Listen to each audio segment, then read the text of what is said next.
Empezamos la entrevista con José María Lasalle. Gracias por atendernos en Mataró, en el Tecnocampus, justo antes de este acto con la revista Valors dedicado a la inteligencia artificial, que ahora ya la inteligencia artificial nos la encontramos hasta en la sopa, ¿no?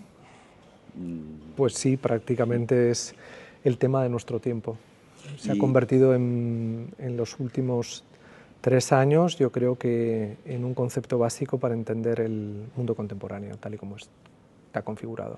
¿Tú desde cuánto tiempo hace que lo estudias o que eres usuario de la misma, si es que lo fueras? Reflexiono, pienso y escribo sobre ella desde el 2017, que publiqué un ensayo que titulé Contra el populismo, en el que abordaba una reflexión sobre las claves tecnológicas que operaban en la configuración de lo que empezaba a definir como una rebelión de masas digitales, para hablar del populismo, como un fenómeno en el que la tecnología y particularmente herramientas disruptivas tan poderosas ya como la inteligencia artificial ejercían una presión sobre las estructuras intelectuales, cognitivas, políticas, sociales.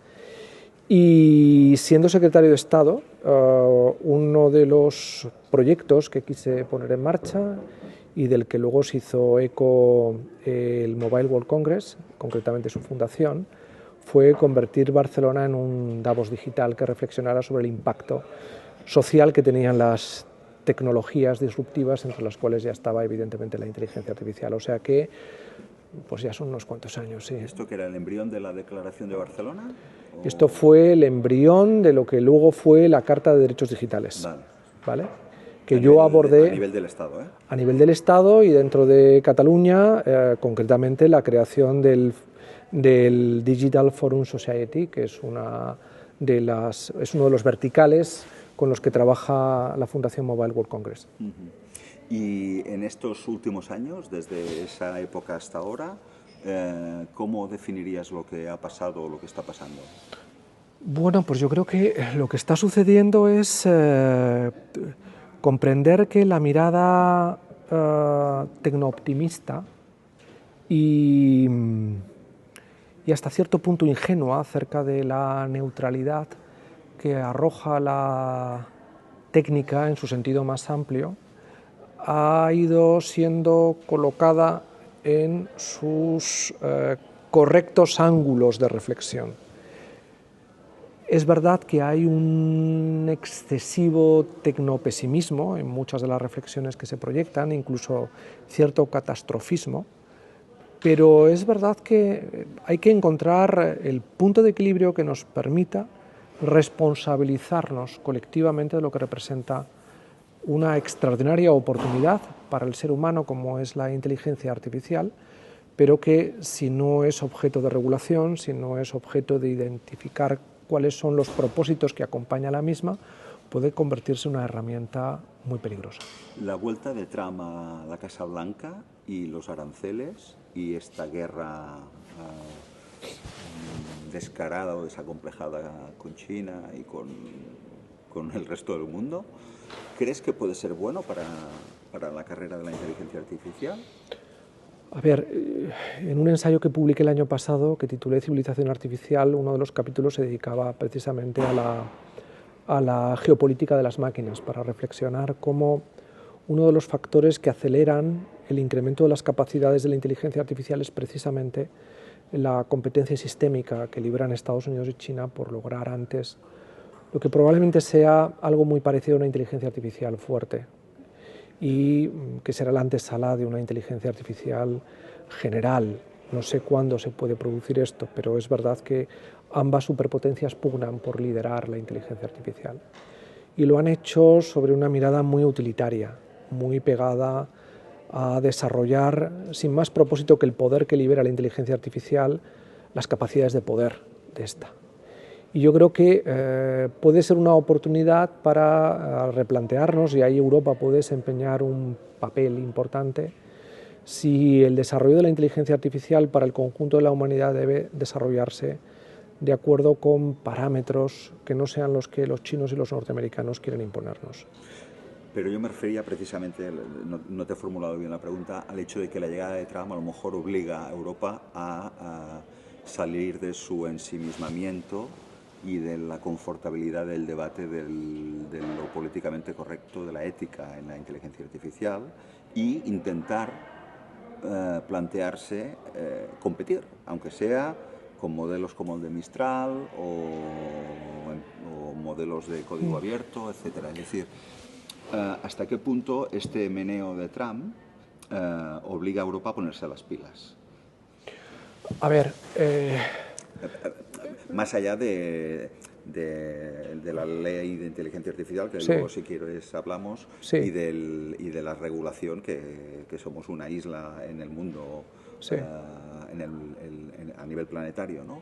Pero la última decisión de von der Leyen, sumada al informe de Mario Draghi, de alguna manera, sin Trump liándola como la estaba liando, quizás Europa no reaccionaría, ¿no? ¿Cómo está reaccionando?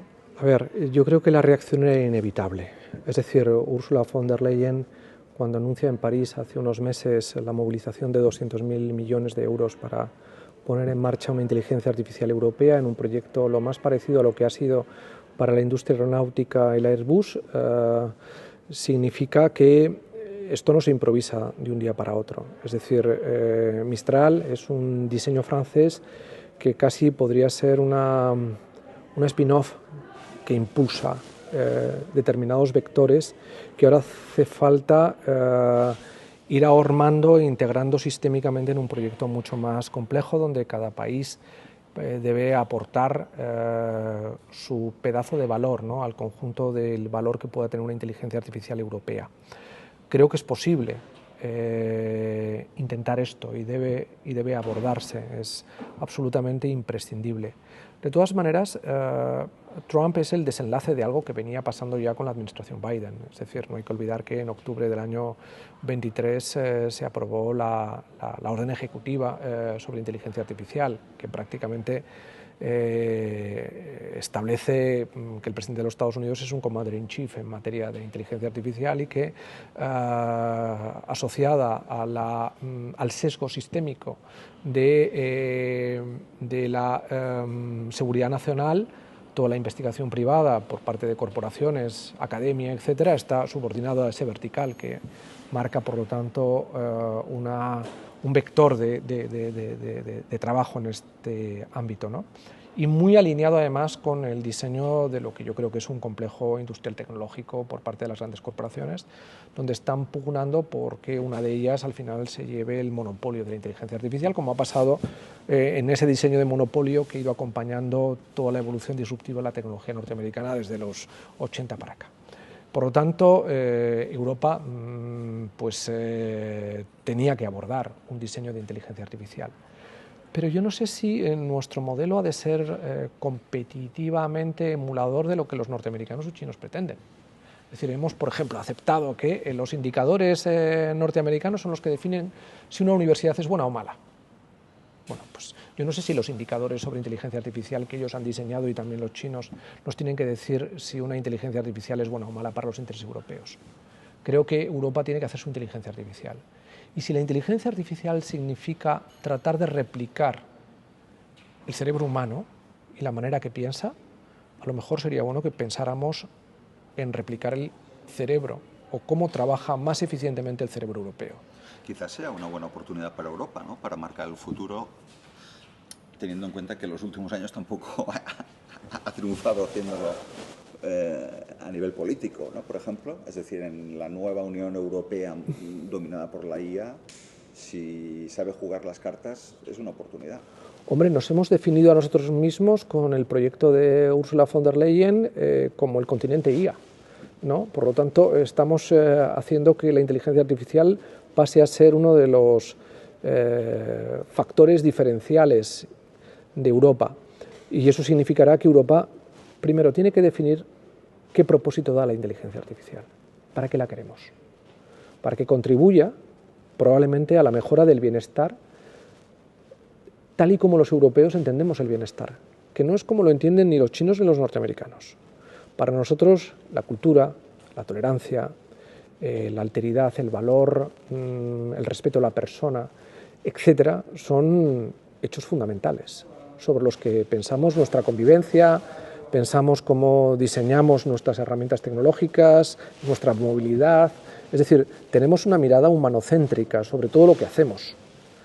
Bueno, esa mirada humanocéntrica debe estar no solamente, como ha visto el reglamento de inteligencia artificial, en evitar riesgos que dañen a la persona, sino que a lo mejor hace falta que pensemos la inteligencia artificial fundamentalmente como un asistente que mejore el bienestar del ser humano. En la idea esta de Trump o de Estados Unidos de que haya un player que se lo lleve todo, ¿ves más cerca a OpenAI o a una de las 7 magníficas de ser la que se lleve el botín? Es decir, ¿puede ser un cambio de era dentro de lo que es el predominio de las grandes tecnológicas, o puede surgir esta startup que era hasta hace 2 días sin ánimo de lucro, OpenAI? OpenAI va por delante, aunque no sabemos realmente cuáles son las magnitudes que están teniendo en sus indicadores más oscuros en cuanto a su caja negra, en el diseño algorítmico, las otras inteligencias artificiales que pugnan y que desarrollan las otras grandes corporaciones. Es más, no sería descartable, como ha pasado otras veces en la historia del capitalismo, y pasó en el capitalismo industrial norteamericano de finales del siglo XIX, y puede pasar en el capitalismo cognitivo, plataformizado del siglo XXI, una práctica colusoria de investigación, donde haya un reparto de papeles. No lo sé. Lo que es evidente es que la inteligencia artificial va a hacer posible que las empresas sean más competitivas que las de tu adversario, que tengas herramientas para controlar mejor a tu sociedad y, por supuesto, que vas a tener armas con mucha más capacidad letal que las de tu adversario si se diera el riesgo de una guerra, en el sentido material del término, ¿no? Por lo tanto, por lo más me parece que las justas con esto. Y sabemos que Estados Unidos y Trump a la cabeza lo que ha puesto sobre la mesa es lo que siempre hemos sabido que era Estados Unidos, una república imperial. Cuando surgió DeepSeek, ¿qué pensaste? Escribí un artículo en La Vanguardia sobre ello. Me parece un momento disruptivo y ha sido realmente el reconocimiento, primero, que el modelo norteamericano no tiene que ser nuestro modelo, es decir, no tenemos que hacer entrenamiento masivo de datos, ya es un primer dato. Segundo, que ese entrenamiento masivo a través de nube y de centros de datos puede ser para ellos, pero no para nosotros, con lo cual no necesitamos. Es posible un entrenamiento selectivo sobre la base de datos que nosotros especifiquemos. Y, por otro lado, incluso en el tema de los chips, cabe la posibilidad de la reutilización. Hay muchas variables que están jugando en un diseño de una inteligencia artificial o el código abierto.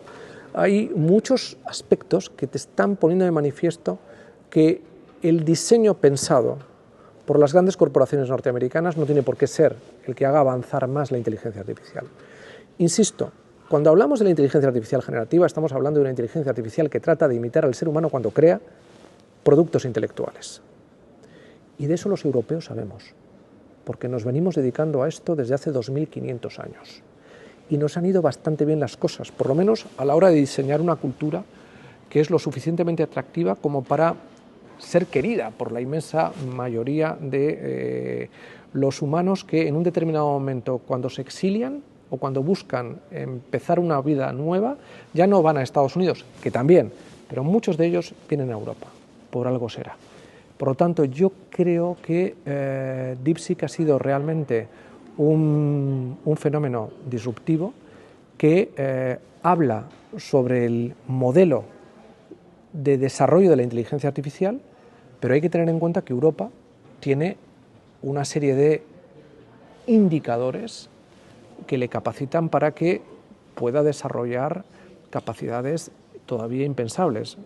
Tenemos los mejores datos, tenemos la mejor infraestructura tecnológica, tenemos centros tecnológicos de primera categoría, tenemos investigadores y talento que son premios Nobel en ámbitos que tienen que ver con la inteligencia artificial, tenemos centros académicos de primer nivel Por ejemplo, uno de los mejores centros del planeta es el Barcelona Supercomputing o es el Max Planck, aunque de acuerdo con los indicadores de los norteamericanos no estarían en su Ivy League, por así decirlo, ¿no?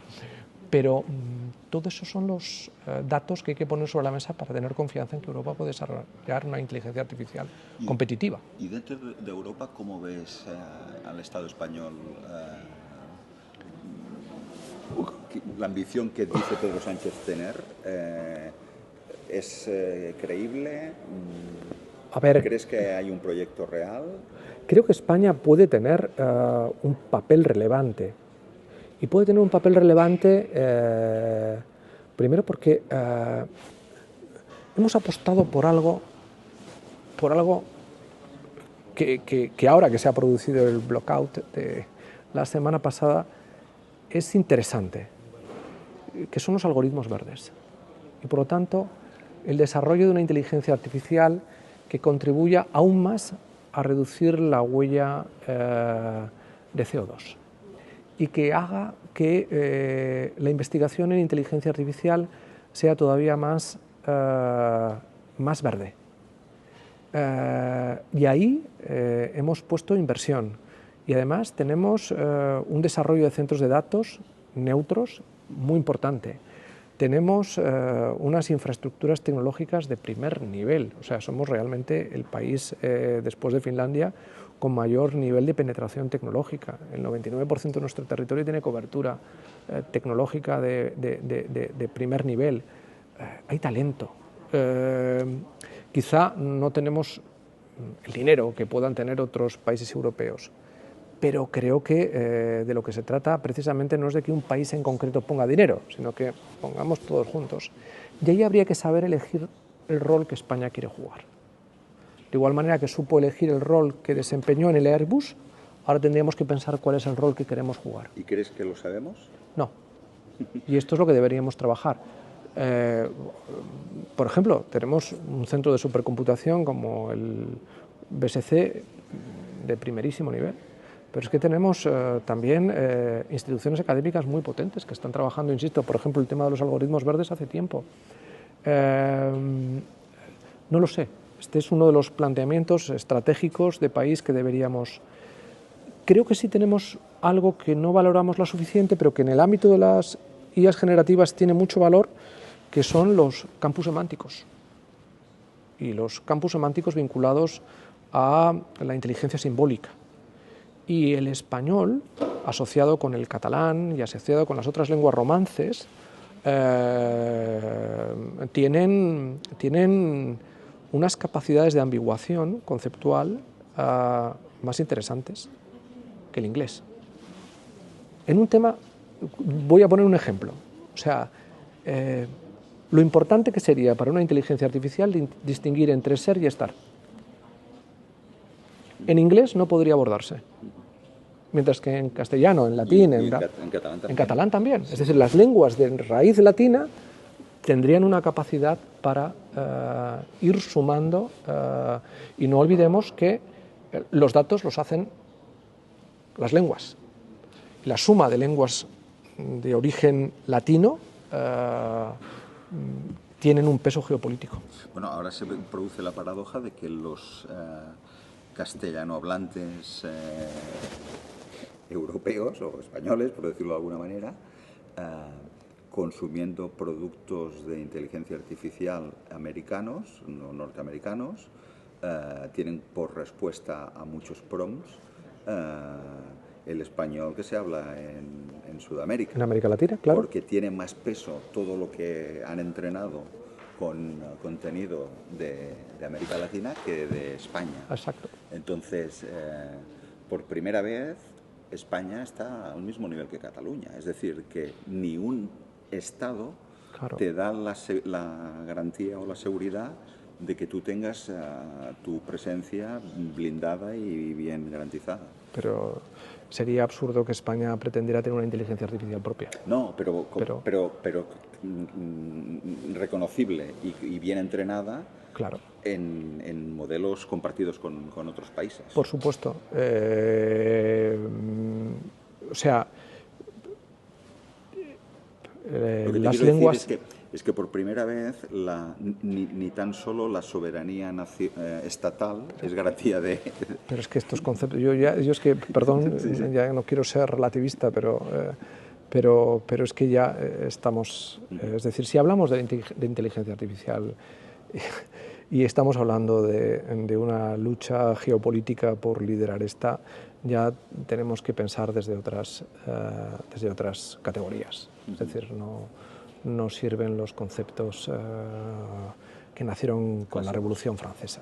O sea, con la Revolución Francesa no puedes entender la inteligencia artificial. Sí, a lo mejor los mecanos que se hicieron durante la Ilustración y que imitaban a los robots de hoy, pero eran simuladores del comportamiento humano. Ahora es mucho más profundo. Y para realidades como la catalana, con 11 o 12 millones de potenciales hablantes y todo el material que se ha generado en Internet que sirve para entrenar modelos, ¿tú crees que es una oportunidad en la medida en la que puede haber modelos más pequeños, más sostenibles, tipo DeepSeek, que recojan mucho mejor la realidad catalana que...? No lo sé, porque esto ya requeriría un expertise que yo no tengo.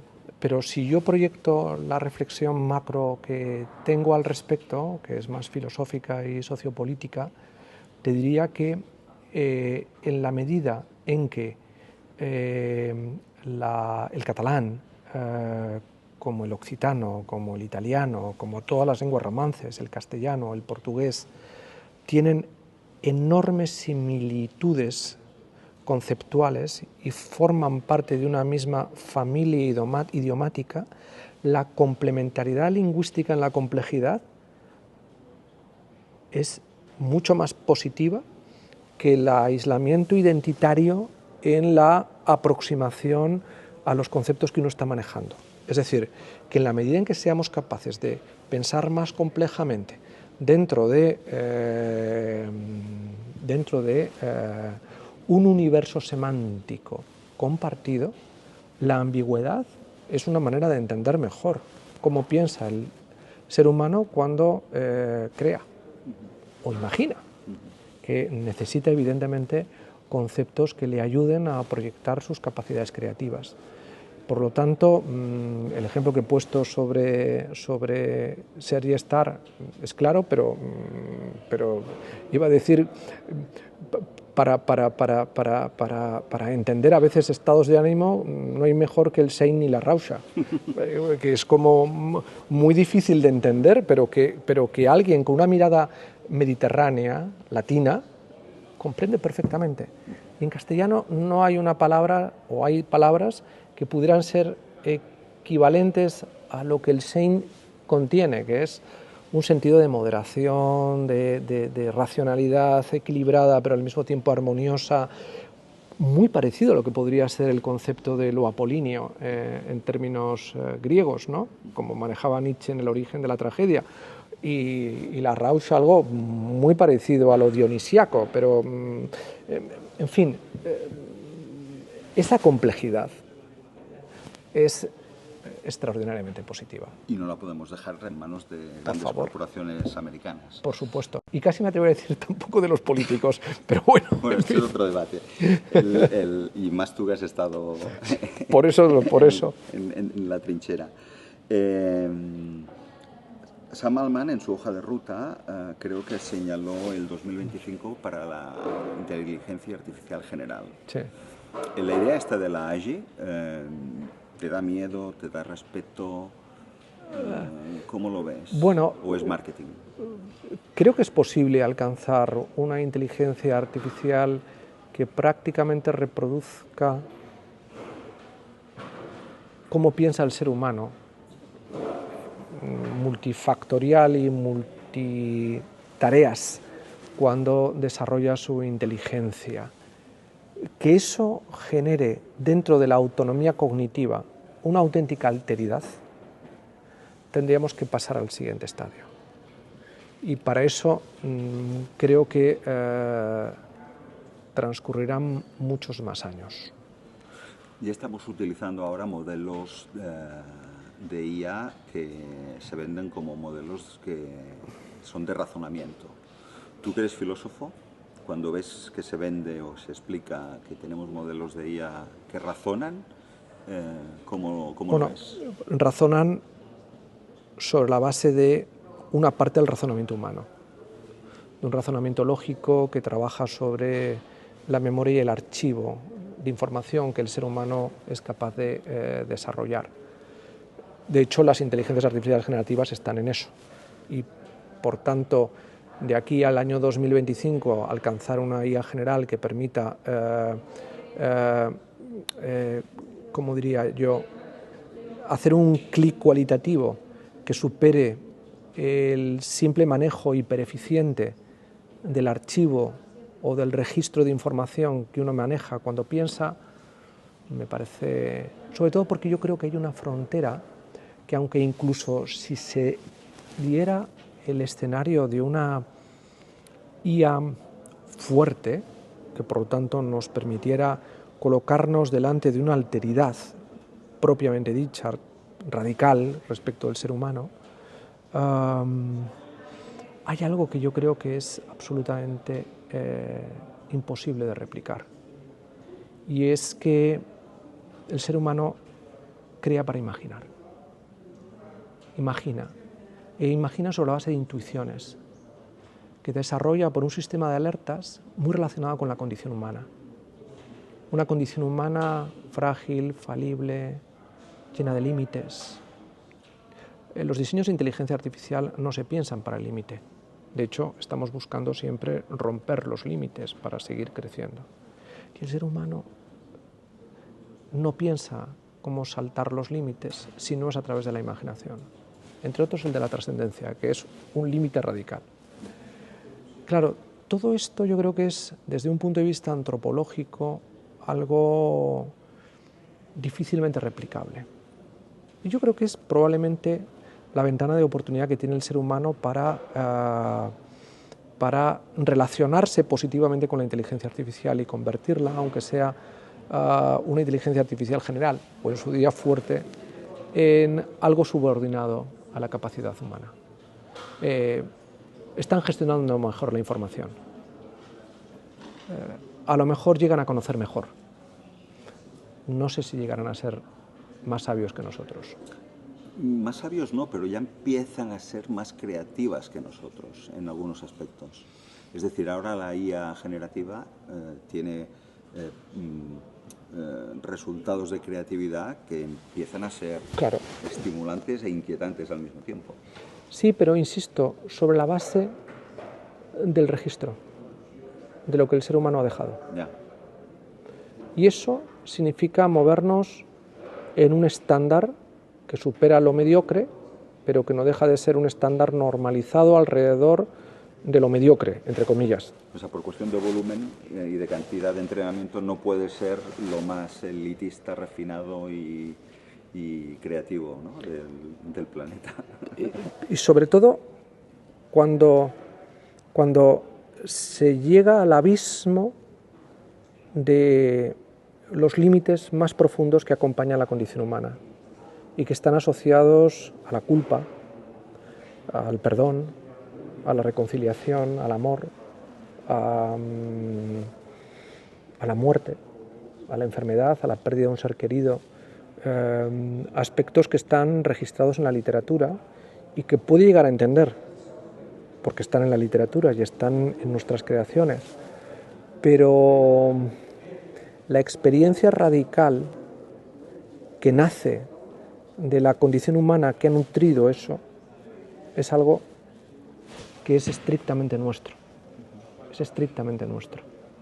y que creo que va a ser difícil de disputarnos. No sé si habrá una condición artificial como hay una condición humana, y que esa condicionalidad y esos límites intrínsecos a lo sintético que hay en la inteligencia artificial puedan generar el día de mañana una alteridad mucho más profunda de lo que significaría la alteridad de la que estamos hablando, y que su consciencia pudiera disputarle al ser humano una manera de pensar de manera distinta. De igual manera que si hay vida fuera del planeta, no significa que vaya a ser una vida como la nuestra, porque sí, efectivamente, aquí se han dado unas determinadas condiciones para que organismos vivos desarrollaran una inteligencia. Pues algo parecido tendría que pasar y tardaría, creo que mucho tiempo. Cuando a la IA le conectas una red social para que esté informada en tiempo real, que es lo que está haciendo Elon Musk con Grok, el resultado puede ser brutal, ¿no? O sea, el reto es espectacular, porque puede coger lo peor, ¿no? de la inmediatez. Bueno, es que está cogiendo lo peor. De hecho, coge lo peor porque lo necesita.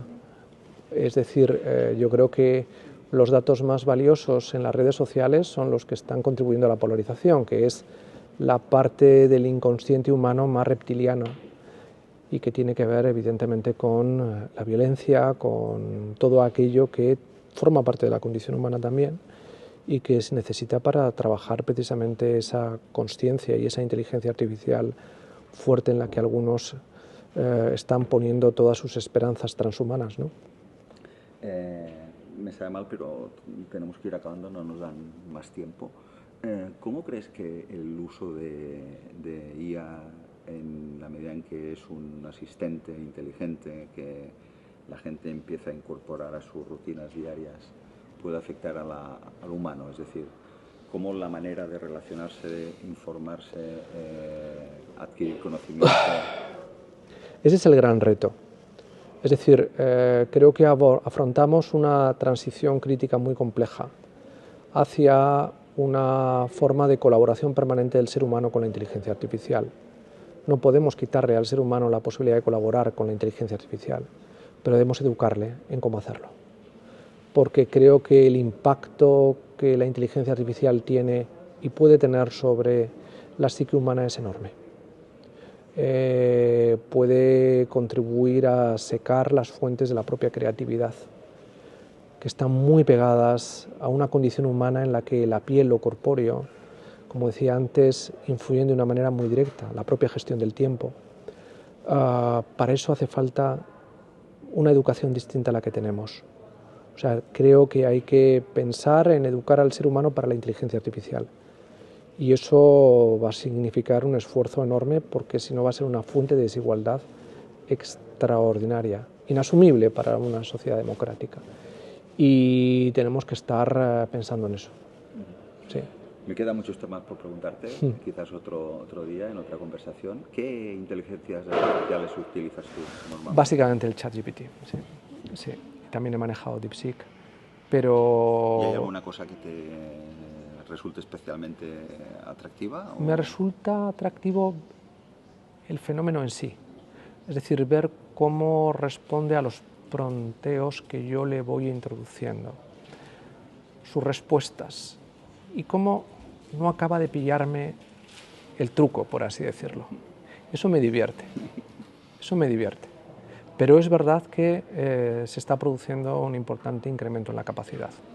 ¿Haces prompts por escrito o ya estás en el modo de voz, que eso es... Estoy en escrito, aunque he colaborado en un proyecto en el que hemos estado trabajando con voz y adaptándose. Y es un salto también cualitativo muy importante. Sí. Muy bien, pues muchas gracias por tu tiempo. Gracias a ti por la entrevista.